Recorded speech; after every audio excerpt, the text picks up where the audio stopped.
जय श्री लक्ष्मी नारायण।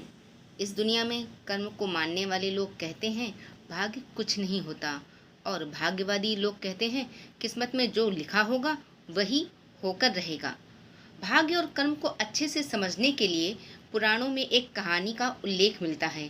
एक बार देवर्षि नारद जी वैकुंठ धाम गए।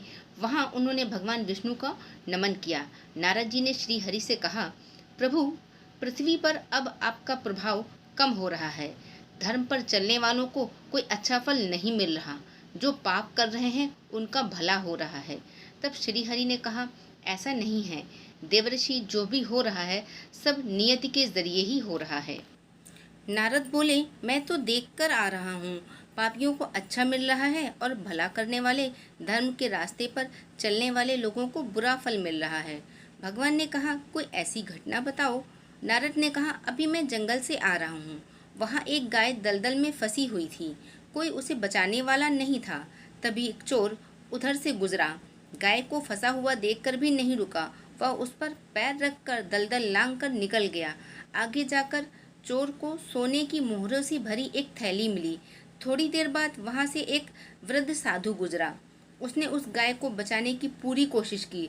पूरे शरीर का जोर लगाकर उस गाय को बचा लिया। लेकिन मैंने देखा, गाय को दलदल से निकालने के बाद वह साधु आगे गया तो एक गड्ढे में गिर गया। प्रभु बताइए, ये कौन सा न्याय है।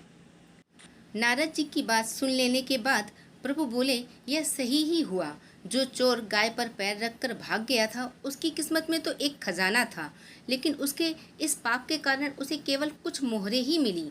वहीं उस साधु को गड्ढे में इसलिए गिरना पड़ा क्योंकि उसके भाग में मृत्यु लिखी थी, लेकिन गाय को बचाने के कारण उसके पुण्य बढ़ गए थे और उसकी मृत्यु एक छोटी सी चोट में बदल गई। इंसान के कर्म से उसका भाग्य तय होता है।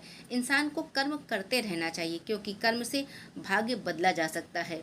तो दोस्तों, आपको समझ में आ गया होगा कि अच्छे कर्म हमेशा करते रहना चाहिए।